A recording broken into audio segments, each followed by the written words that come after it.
നമസ്കാരം, മലയാളി വാർത്തയിലേക്ക് സ്വാഗതം. ഗണേഷ് കുമാർ MLA ആയിരുന്നു, പിന്നീട് ഇപ്പോൾ മന്ത്രിയുമാണ്. അദ്ദേഹം MLA ആയിരുന്നപ്പോഴും എങ്ങനെയാണോ അതേ രീതിയിൽ തന്നെയാണ് മന്ത്രിയായിരിക്കുമ്പോഴും.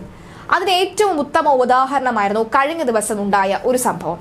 MLA ആയിരിക്കുമ്പോൾ നമുക്കറിയാം, ഗണേഷ് കുമാറിനോട് സാധാരണക്കാരായിട്ടുള്ള ജനങ്ങൾക്കൊക്കെ തന്നെ നേരിട്ട് കാര്യം പറയാനുള്ള ഒരു അവസരം ഉണ്ടായിരുന്നു. അദ്ദേഹം സാധാരണക്കാർക്കിടയിലേക്ക് ഇറങ്ങി ചെല്ലുകയും അവരോട് കാര്യങ്ങൾ തിരക്കുകയും എല്ലാം ചെയ്യുന്ന ഒരു വ്യക്തിയായിരുന്നു ഗണേഷ് കുമാർ. അത് തന്നെയാണ് ഇപ്പോഴും അദ്ദേഹം നിലനിർത്തി പോകുന്നത്. മന്ത്രിയായപ്പോഴും അദ്ദേഹത്തിന് മറ്റൊരു മാറ്റവും തന്നെ ഉണ്ടായിട്ടില്ല.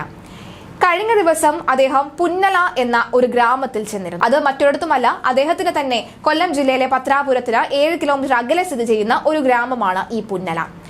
പുന്നലയിലെ ഒരു പൊതുപരിപാടിയിലേക്ക് അദ്ദേഹം ഉദ്ഘാടനത്തിനായി എത്തുകയായിരുന്നു. പ്രധാനമായും അദ്ദേഹം എത്തിയിരുന്നത് ജനുവരി 21 തീയതി നടന്ന ഒരു പൊതുയോഗത്തിലായിരുന്നു.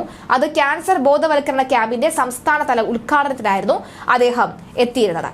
ഈ ഘട്ടത്തിൽ അദ്ദേഹം KSRTCയെ കുറിച്ച് ഒക്കെ തന്നെ പറയുന്നുണ്ട്. അതായത് അദ്ദേഹം പറയുന്നത്, വഴിയിൽ കിടക്കുന്ന പൈസ എടുത്ത് ഭഗവാൻ ഇടുകയും വഴിയിൽ കിടന്നു കിട്ടിയ തേങ്ങ എടുത്ത് ഗണപതിക്ക് അടിച്ചിട്ട് ശേഷം എന്നെ രക്ഷിക്കണേ എന്ന് പറയുന്ന ഒരു സ്ഥിതിയിലേക്ക് KSRTCക്ക് ഇപ്പോൾ എത്തിയിട്ടില്ല, അല്ലെങ്കിൽ KSRTCക്ക് അങ്ങനെ എത്താൻ കഴിയുകയില്ല. ആ ഒരു അവസ്ഥയിലേക്ക് കാര്യങ്ങൾ ആണ് ഇപ്പോൾ ഉള്ളത്. അതെന്തായാലും നടക്കുകയില്ല. ഈ കാര്യങ്ങളൊക്കെ തന്നെ മാറി വരും. മാത്രമല്ല, KSRTCക്ക് ഒരു ആനുകൂല്യം കൊടുക്കാനുള്ള ഒരു ആരോഗ്യസ്ഥിതി ഇപ്പോൾ KSRTCക്കോ അല്ലെങ്കിൽ അതിന് തലപ്പത്തിരിക്കുന്ന വ്യക്തികൾക്കോ ഇല്ല എന്ന് വ്യക്തമാക്കുകയാണ് ഗണേഷ് കുമാർ. അതൊക്കെ തന്നെ മാറി KSRTCക്ക് ഒരു നല്ല കാലം വരുമെന്നത് ഉറപ്പാണ്. വേണ്ട നേതൃപാഠവും അതുപോലെ തന്നെ വേണ്ട രീതിയിൽ എല്ലാം അച്ചടക്കപരമായി കൊണ്ടുപോയാലും നല്ല രീതിയിൽ കാര്യങ്ങൾ ഏകോപിപ്പിച്ച് കൊണ്ടുപോയാൽ KSRTCക്ക് ഒരു നല്ലൊരു ഭാവി അല്ലെങ്കിൽ നല്ലൊരു ദിവസം തന്നെ KSRTCക്ക് ഇനി വരും എന്നാണ് അദ്ദേഹം പറഞ്ഞത്. മാത്രമല്ല, അതുകൊണ്ട് തന്നെ ആരും ഒന്നിലും എന്ത് രോഗം നമ്മെ കീഴ്പ്പെടുത്താൻ ശ്രമിച്ചാലും ഒന്നിലും തളർന്നു പോകരുതെന്ന് അദ്ദേഹം പറഞ്ഞതിന്റെ ഒരു പശ്ചാത്തലവും കൂടി ഇതിനുണ്ട്. എന്തായാലും അദ്ദേഹം ഈ ഒരു കാര്യം പറഞ്ഞുകൊണ്ട് വേദിയിൽ നിന്ന് പ്രസംഗിച്ചുകൊണ്ടിരുന്നപ്പോൾ തന്നെയാണ്, വേദിയിൽ തൊട്ട് മുൻപായി അവിടുത്തെയുള്ള നാട്ടുകാരൻ തന്നെയാണ് അദ്ദേഹം വന്ന് അദ്ദേഹത്തിനോട് സംസാരിക്കുകയാണ്. സാധാരണഗതിയിൽ നമ്മൾ ഇത്തരത്തിൽ വേദിക്ക് മുന്നിൽ വന്ന് സംസാരിക്കുകയൊക്കെ ചെയ്താൽ മദ്യപാനി ആയിരിക്കുമോ എന്നൊക്കെ സംശയം ഉണ്ടാകാം. പോലീസ് വന്ന് തടയേണ്ട ഒരു സാഹചര്യമുണ്ട്. പ്രത്യേകിച്ച് മന്ത്രിയാണ്. ഇത്തരത്തിൽ മന്ത്രിക്ക് മുന്നിലേക്ക് ഒരാൾ വരികയും ഇങ്ങനെ ശബ്ദമുയർത്തി സംസാരിക്കുമ്പോൾ സാധാരണഗതിയിൽ പോലീസ് ഇടപെട്ട് മാറ്റേണ്ട ഒരു ഘട്ടമൊക്കെ തന്നെ ഉണ്ടായിരുന്നു. പക്ഷെ അതൊന്നും തന്നെ ഇന്നലെ അവിടെ ഉണ്ടായിരുന്നില്ല. സാറേ, എനിക്കൊരു കാര്യം പറയണമെന്ന് അദ്ദേഹം പറയുമ്പോൾ പറഞ്ഞോളൂ, കേൾക്കാമെന്നാണ് ഗണേഷ് കുമാർ പറഞ്ഞത്. അദ്ദേഹത്തിന്റെ ആവശ്യം മറ്റൊന്നുമല്ലായിരുന്നു. പന്നലയിലേക്ക് KSRTC ബസ് 8 മണിക്ക് ശേഷം വരുന്നില്ല. 8 മണിക്കൊക്കെ സ്കൂളിലും പഠിക്കാനും അതുപോലെ തന്നെ ജോലിക്കും ഒക്കെ പോയിട്ട് വരുന്ന പെൺകുട്ടികളുണ്ട്, അതുപോലെ തന്നെ വിദ്യാർത്ഥികളുണ്ട്, പുരുഷന്മാരുണ്ട്, വീട്ടിലെ ഗൃഹനാഥന്മാരുണ്ട്, അങ്ങനെ പലരുമുണ്ട്. അപ്പോൾ ഇവർക്കൊന്നും തന്നെ KSRTC ബസ് 8 മണിക്ക് ശേഷം പുന്നലയിലേക്ക് വരുന്നില്ല. ആ ഒരു പരാതിയുണ്ട്, ഞങ്ങൾക്ക് തരണം സാർ എന്നാണ് അദ്ദേഹം പറഞ്ഞത്. അദ്ദേഹം വ്യക്തമായി തന്നെ പറയുന്നുണ്ട്, അത് വരാതിരിക്കാൻ മറ്റൊരു കാരണമുണ്ട്. ഇനിയും നിങ്ങൾക്കൊരു ബുദ്ധിമുട്ട് അതുവഴി ഉണ്ടാകുകയാണെങ്കിൽ കൃത്യമായി പരിശോധന ശേഷം വേണ്ട നടപടി സ്വീകരിക്കാം. പുന്നലയിലേക്ക് മുൻപൊക്കെ തന്നെ കൊല്ലത്ത് നിന്നും നിരവധി ബസ്സുകൾ പുന്നലയിലേക്ക് വരുന്ന ഒരു സാഹചര്യം ഉണ്ടായിരുന്നു. പക്ഷെ അതിപ്പോഴില്ല.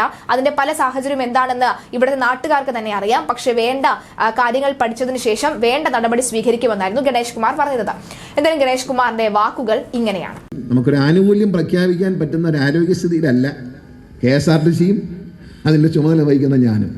നമുക്ക് ഇപ്പോഴത്തെ ഒരവസ്ഥയിൽ നമ്മൾ ഒരു തമാശയ്ക്ക് ഞാൻ എപ്പോഴും പറയാറുണ്ട്, കാരണം ഈ വഴി കിടക്കുന്ന പൈസയോ തേങ്ങയോ എടുത്ത് ദൈവത്തിന് കാണിക്കയിട്ടിട്ട് തേങ്ങ എടുത്ത് ഗണപതിക്ക് അടിച്ചിട്ട് വല്ലവരും പൈസയ്ക്ക് വാങ്ങിച്ചു വെച്ചാൽ തേങ്ങ എടുത്ത് ഗണപതിക്ക് അടിച്ചിട്ട് എന്നെ രക്ഷിച്ചോണം എന്ന് പറയാൻ പറ്റുന്ന ഒരു സാഹചര്യമല്ല ഇപ്പം നമുക്കുള്ളത്.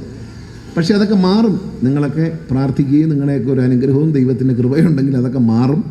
നമ്മളൊരു അച്ചടക്കത്തിലേക്ക് വരുമ്പോൾ തീർച്ചയായിട്ടും ആ വ്യത്യാസം ഉണ്ടാവും. കാരണം ഇപ്പോൾ KSRTC ജീവനക്കാരുടെ ചികിത്സാ ചെലവിനും പെൻഷനും പോലും നമുക്ക് കൊടുക്കാൻ കഴിയാത്ത അവസ്ഥയുണ്ട്. വർഷങ്ങളായി പെൻഷനായതിനു ശേഷം ഒരു ആനുകൂല്യവും കിട്ടാതെ ക്യാൻസർ അടക്കമുള്ള രോഗങ്ങൾ കൊണ്ട് വേദനിക്കുന്ന KSRTC ജീവനക്കാരുണ്ട്.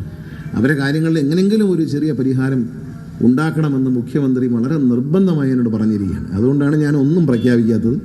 നമുക്കത് പരിഗണിക്കാം. നമുക്ക് ഏതെങ്കിലും റൂട്ടുകൾ മാറ്റി വിട്ടുകൊണ്ടായാലും ഇത്തരം കാര്യങ്ങളിൽ RCCയിൽ പോകുന്നവരുടെ കാര്യത്തിലൊക്കെ തീർച്ചയായിട്ടും ഗവൺമെൻറ്റിന് ഒരു പരിഗണനയുണ്ടാവും. അതിലൊരു ആശങ്കയും വേണ്ട. പുന്നലയിലേക്ക് ധാരാളം വണ്ടികൾ ഓടിച്ചാൽ കൊള്ളാൻ ആഗ്രഹമുണ്ട്. പക്ഷേ മുമ്പിൽ വെള്ളിമൂങ്ങ ഓടുന്നു എന്നാണ് KSRTCക്കാർ പറയുന്നത്. എന്നാൽ വെള്ളിമൂങ്ങ പിടിക്കാം എന്ന് RTO ഓഫീസുകാർ വിചാരിച്ചാൽ അടിക്കുന്ന പൈസ അപ്പം തന്നെ അടച്ചു കൊടുത്ത് വണ്ടി ഇറക്കിക്കൊണ്ട് വീണ്ടും ഓടുന്നു എന്നാണ് പറയുന്നത്. അപ്പോൾ അതുകൊണ്ട് KSRTC വേണോ വെള്ളിമൂങ്ങ വേണോ എന്നൊക്കെ നാട്ടുകാർ തീരുമാനിച്ചിട്ട് അറിയിച്ചാൽ മതി. അതിന് വേണ്ട നടപടിയെടുക്കാം. ഈ വെള്ളിമൂങ്ങയും നമ്മുടെ നാട്ടുകാർ തന്നെയാണ് ഓടിക്കുന്നത്. എൻ്റെ വോട്ടർമാരാണ്. അപ്പോൾ ആരെയും നമുക്ക് തടയാൻ പറ്റത്തില്ല. അപ്പം എങ്കിലും പുന്നലയിലെ ജനങ്ങൾ കൂടി തീരുമാനിച്ചിട്ട് പഞ്ചായത്ത് മെമ്പർ അടക്കമുള്ളവർ അഭിപ്രായം പറയട്ടെ. അവർ ജില്ലാ മെമ്പറുണ്ട്, പിന്നെ അവരെ അഭിപ്രായം പറയട്ടെ. അതനുസരിച്ച് നമുക്ക് പ്രവർത്തിക്കാം. പറഞ്ഞാട്ടെ. അപ്പോൾ വെള്ളിമുങ്ങയില്ലേ?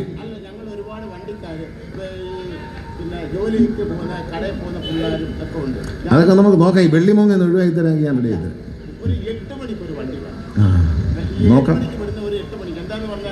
ഞങ്ങൾ കടയിൽ പോകുന്ന പിള്ളേരും പിന്നെ ജോലിക്കാരും ഒക്കെ വരുന്ന ഒരു 8 മണിക്ക് 7 മണി കഴിഞ്ഞാൽ പിന്നെ വണ്ടിയില്ല. അപ്പം അത് നമുക്ക് പരിശോധിക്കാം. അല്ല, ആ സമയത്ത് ഈ സാധനം മുമ്പിൽ ഓടി വെക്കത്തില്ല. നിങ്ങൾ വട്ടാനം ടൗണിൽ ഇറങ്ങിയിരിക്കുമ്പം അതറിയണം, അതുകൂടെ അറിയണം. വിടാം, പക്ഷെ അതിന് മുമ്പ് മറ്റേ സാധനം ഇങ്ങനെ പോരുന്നത്. അതിൻ്റെ മുമ്പേ ലാസ്റ്റ് ട്രിപ്പ് അവരെ ആളെ എടുത്തുണ്ടെങ്കിൽ വന്നാൽ നിങ്ങളും അതിൽ തന്നെ കയറി പോരും. അല്ലെങ്കിൽ നിങ്ങൾ പ്രതിജ്ഞ ചെയ്യണം അതിനകത്ത് കയറത്തില്ലെങ്കിൽ നമുക്ക് ഓക്കെ. അപ്പോൾ പിന്നെ അവർ വരത്തില്ല. പറഞ്ഞു മനസ്സിലായി. ഓക്കെ. വണ്ടിക്കൂലി മറ്റേതിനകത്ത് കയറുമ്പോൾ കൊടുക്കുന്ന പൈസയെ പറ്റി ഇതാണ്. KSRTC തുച്ഛമായ പൈസയ്ക്ക് കൊണ്ടുവരുമ്പം ഒരു വിലയില്ല നമുക്ക്. അതിൻ്റെ മുമ്പിൽ നോക്കാം. ധാരാളം വണ്ടികൾ പത്തനാപുരത്ത് കൊട്ടാരക്കരയിൽ നിന്ന് വണ്ടികൾ പുന്നലയിലാണ് വന്ന് പൊയ്ക്കൊണ്ടിരുന്നത്. അത് കുറേശ്ശെ അങ്ങ് നിന്നു. KSRTCക്കാരിപ്പോൾ പുന്നലേക്ക് പോകാൻ പറയുമ്പോൾ പേടിയാണ്. കാരണം അവർ പറയുന്നത് സാറേ ഞങ്ങൾ മുമ്പിൽ കൂടെ അങ്ങ് പോകും, ആളുകൾ അതിലേ കയറത്തുള്ളൂ, ഇതിനകത്ത് കയറത്തില്ലെങ്കിൽ ഞങ്ങൾ എന്തോ ചെയ്യണമെന്ന് ചോദിച്ചാൽ നമ്മൾ അവരോട് എന്തോ പറയാനാണ്?